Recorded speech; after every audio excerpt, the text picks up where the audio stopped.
What's up, guys? It's Zach, and today I'm going to do something I guess that's kind of out of the normal for me.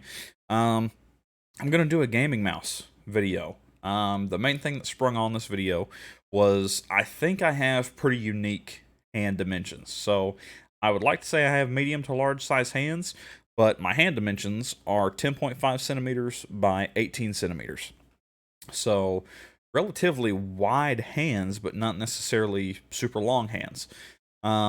And I've had over the years, I've had a very hard time finding a mouse that fits my hand perfectly, that's comfortable, that's a lightweight, that I aim really well with. So we're gonna kind of go through my gaming mouse history, just to kind of give you guys an idea, in case you had any questions of, well, why should I trust this guy? Why should I take advice on him on how to find a gaming mouse? Um, what qualifies him to give gaming mouse advice? Just to fill you guys in, I've been playing shooters since I was about 8 years old. I'm 23 now, so it's a pretty good amount of time playing shooters, and I've been playing solely on PC for probably 12 years. So, just to, like I said, just to give you guys a little background on me, I've been playing shooters on PC for about 12 years, and as you're getting ready to see, I've been through pretty much every gaming mouse you can uh, think of. So, hopping into it, we've got my first ever mouse I used. I used this back in, I want to say 2012, maybe 2011, but I'm pretty sure 2012. It's a G100S, very safe shell design, and it just really wasn't anything to write home about. Great mouse by Logitech. I'm pretty sure some CSGO pros used this at one time. I want to say Shroud used this mouse at one time, but don't hold me on it. And then shortly after that, I got my first kind of gaming system for PC gaming. It was a gaming laptop, but nonetheless, it opened the door for me to play games like Counter Strike, um, any other kind of aiming based high end shooter. Call of Duty on PC, Counter Strike, those were my two kind of mainstay games. Battlefield, too. Um, so, the Death Adder 2013 for me at the time was the Cadillac of gaming mice. I had seen CS:GO players using it, content creators using it. A ton of people I looked up to and admired in the PC gaming scene were using this mouse. So I used this mouse for probably 2 years, maybe a little longer, and then I wanted something a little bit more high end. So I moved up to Rocat. I wanted to try Rocat. I had seen a few Battlefield players using their mice, and they were very well reviewed. So I tried the Cone Pure first. Really liked it. Materials, this little thumb inlay here, super comfortable, but it was a little small. It was just a hair too narrow for me to really be comfortable with it. So then I moved to the Rocat Cone XTD, and for a long time, this was my favorite mouse I had ever used. Ergonomically, it was perfect for me. The materials were great. I love the clicks. Still the same kind of thumb inlay here. The side buttons were great. Never showed oil. Never had any kind of wear and tear issues with this mouse, and I used it for quite a few years. Um, and to this day, this is still my favorite scroll wheel I've ever used on a gaming mouse. Super rigid action, but it didn't feel crunchy like a Zowie scroll wheel. It didn't feel crunchy or flimsy. It was just a really good mouse and a really good scroll wheel that I loved using. And also at the time had a top optical sensor in it, so it was really on the high end of performance. So moving forward, maybe another year or two, I wanted to try something different. I was still playing CS, and at the time I was really heavy into H1Z1. So H1Z1 and CS, I could play both of those games on a really low sensitivity, so really swinging the arm to aim, and I needed something lighter than the Rocat. So I tried an FK, and there really wasn't anything I disliked about the FK other than the shape. It was a little narrow on the bottom, and when I would use it for more than probably 3 hours, I started getting this cramping in my thumb where it was so narrow, and I had to kind of almost pinch it with my thumb and my ring and pinky finger. So I'm like, okay, let me go back to something ergonomic at this time, Fortnite was coming out. I was still playing H1Z1, but Fortnite and PUBG and all these games were on the horizon. So, loved this mouse. Ergonomically, very similar to the Kone XTD. I think the Kone was a little bit more comfy, but this mouse, in my opinion, felt like it was built a little better. That could have been kind of a placebo effect from the weight, because I think this mouse was 125 grams and the XTD was 115, so very minor weight difference between those mice, but still a good mouse. Nonetheless, I despise the scroll wheel on this mouse. I hated how it rattled. It was super crunchy. Really wasn't a fan of it. So I already had experience with Zowie, so I'm like, okay, let me try another Zowie mouse. Keep going with the Ergo style mouse. So I got an EC1A. Really, really comfortable mouse. Wasn't too heavy, wasn't too bulky. The shape perfectly filled out my hand. I could just put my hand on it and I was comfortable. Hated the side buttons, hated the scroll wheel. And I could have lived with those two things if it wasn't for the sensor spin out issue. Never had this issue on any other mouse up until this point or after. So anytime I would swipe my mouse super fast one way or another, say I'm going for a flick or trying to do a full 180 on somebody that's behind me, it would spin out. And another way it would be extremely consistent was if I happened to pick the mouse up and put it down on a slight angle and then go into the spin. Every time would spin it out. My character would either look straight up or straight down. It didn't matter. So then I kind of go back to the ambidextrous style.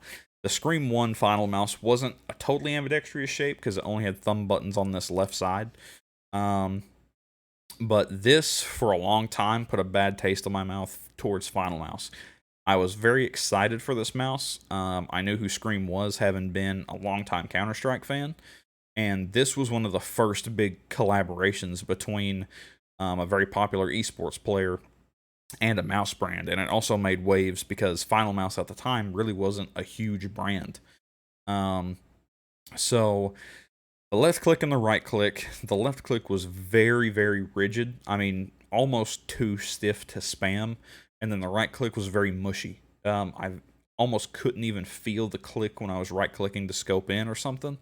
Thumb buttons, they were okay, but they almost felt like they could be pushed into the shell if I wanted to push hard enough.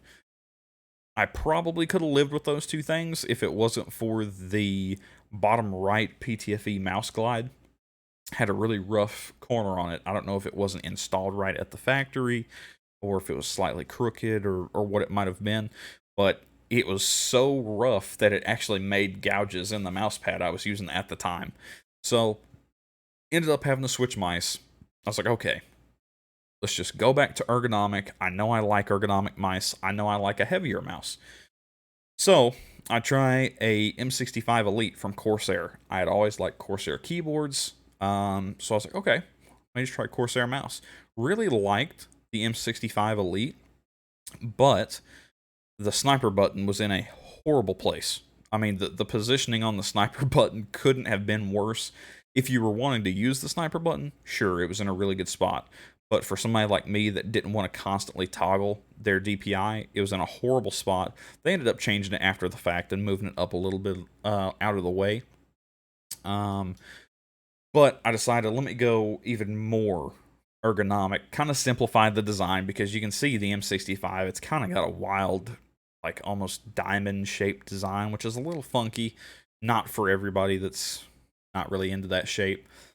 So I moved to a G703, and for a while, this was my favorite mouse I'd ever used.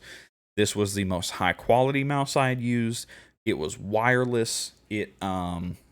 The clicks were crispy, not too heavy, but not too light, so you could still spam them. Buttery scroll wheel. I mean, you could feel the tactility, but it didn't make any noise. And these thumb buttons, to this day, are still some of my favorite ones I've ever used. A little bit of post-travel when you pushed them in, but nothing crazy. But very minimal pre-travel, if any. And then this mouse had a very high hump right here in the middle with a really sharp fall off. So when I put my hand down on it, that hump hit me right here on these two knuckles with a little kind of roll in my wrist, and oh, it was so comfortable. So this is my first major experience with wireless.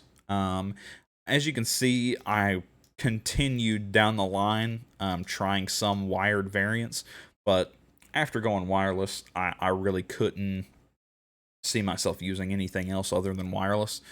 So I tried the next Final Mouse, their next big project, which was the Ninja Air 58.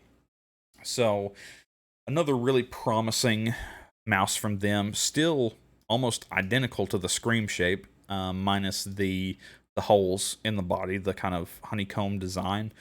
And this, at the time, was the lightest mouse I had ever used. I aimed well with it.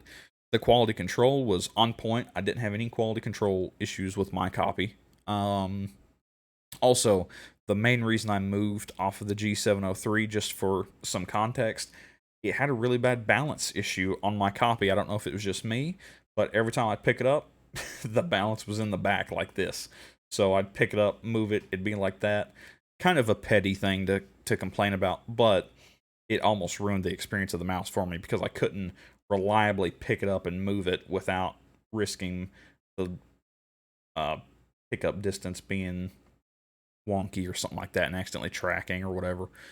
So I used the Air 58 for a while, and I quickly figured out I did not like the honeycomb design on the sides. So I'm like, okay, let me move back to something kind of similar to what I know I've aimed well with in the past. Still want to keep it lightweight, but I don't want that honeycomb design. So the Model O from Glorious kind of hit me right in the middle.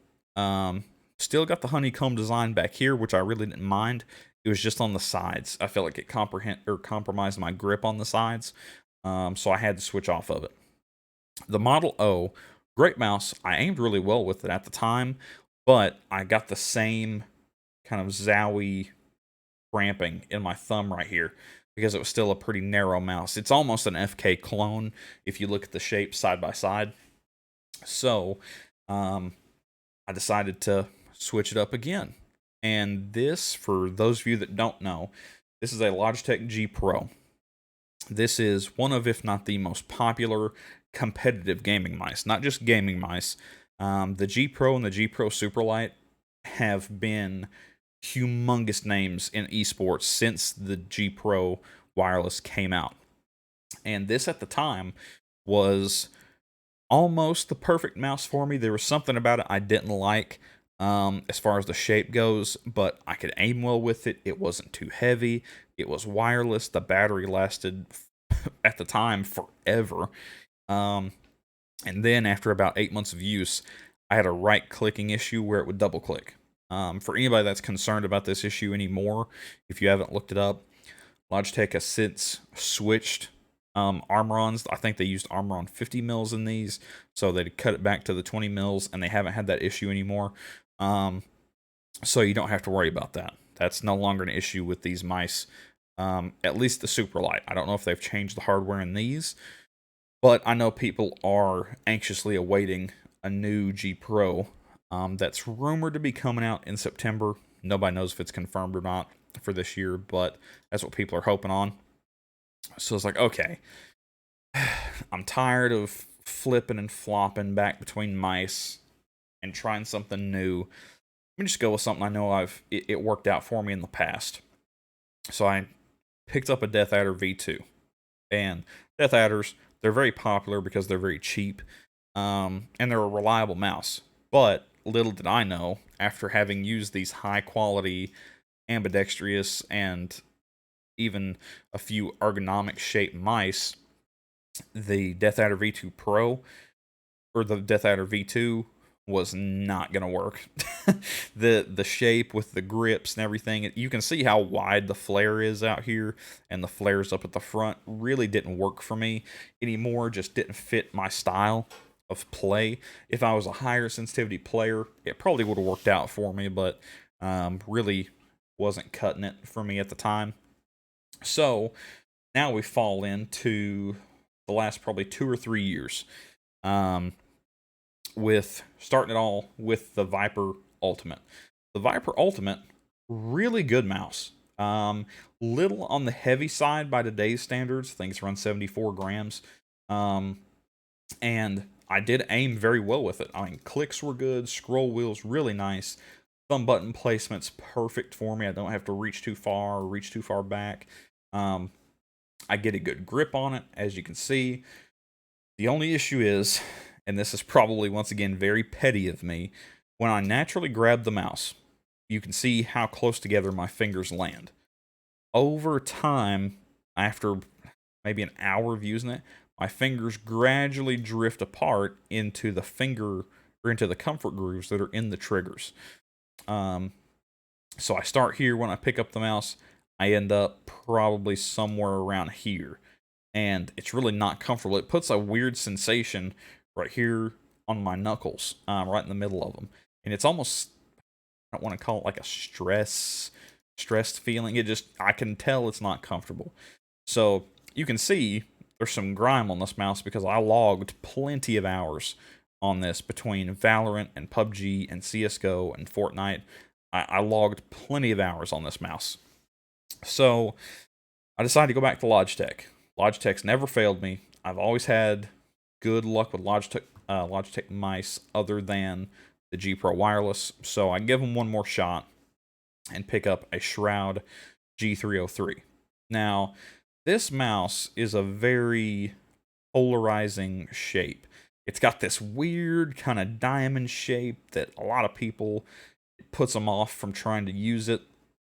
This mouse, I would say it's a toss-up between a current main, the DeathAdder V3 Pro, and the Logitech G303 Shroud, as to which mouse I aim the best with.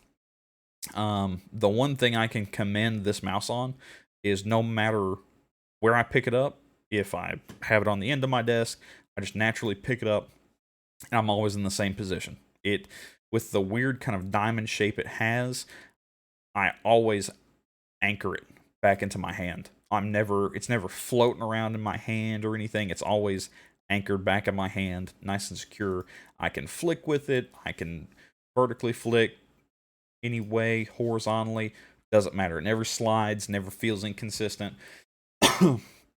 Easily one of the most consistent mice I've ever used. Clicks on this mouse were phenomenal. They still are.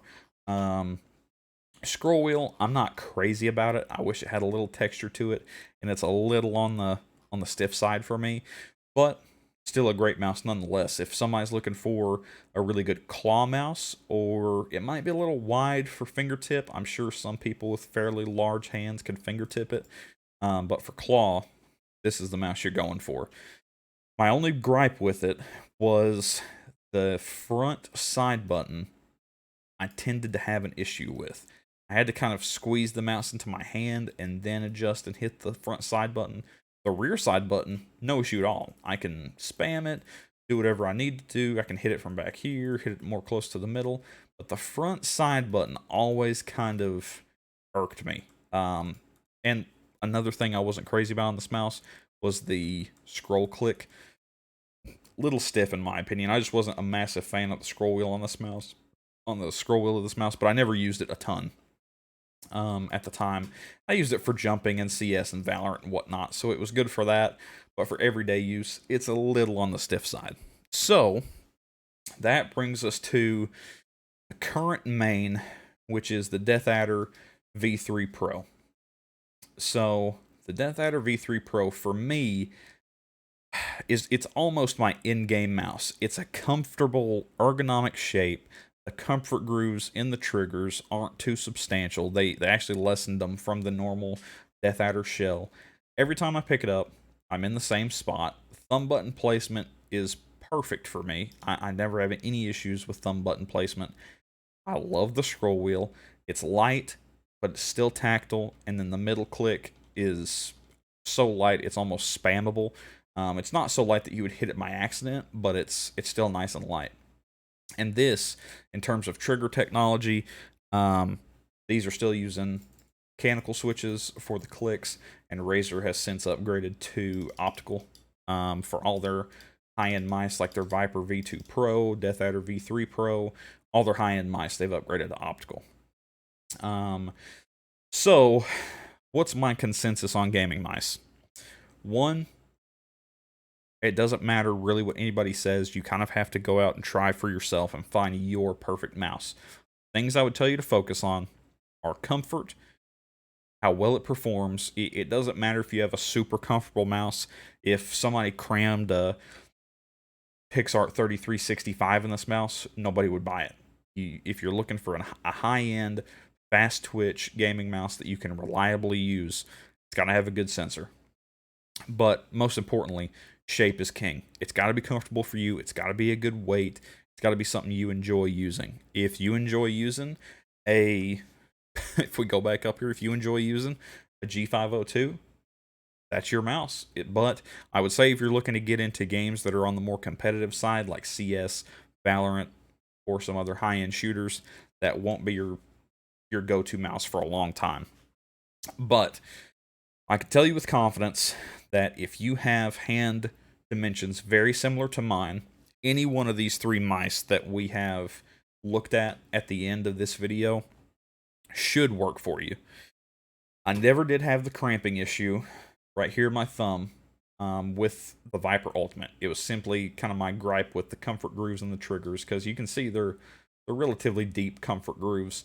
If you're somebody that is a fingertip player, this might be the mouse for you. If it's wide enough for me to use fingertip, I'm pretty sure it's wide enough for almost anybody.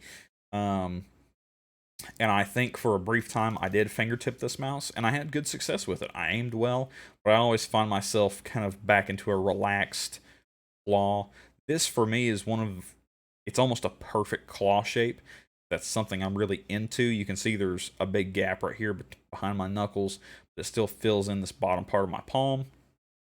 But if you're looking for, in my opinion, the perfect claw grip mouse, as long as you have a little bit longer thumbs than I do, it's the G303 Shroud, in my opinion. Not super lightweight, but battery life lasts forever. I think the battery life on this mouse is like 90 hours or something. But you can see the butt of the mouse just nestles right in the back of my hand right here and just anchors itself. And it almost forces you into a claw position where it's not a super long mouse. You almost find yourself wanting to claw this mouse. And statistically, people say claw is the best grip for aim, but it's all personal preference. If a mouse like this forces you into claw grip, there's no sense in trying to palm it. I tried palming this mouse when I first got it, and it just doesn't work. You can see I couldn't even reach the front side button if I wanted to. So not necessarily a good palm mouse unless you have pretty small hands. If this hump right here is a good height for you to naturally palm it, knock yourself out.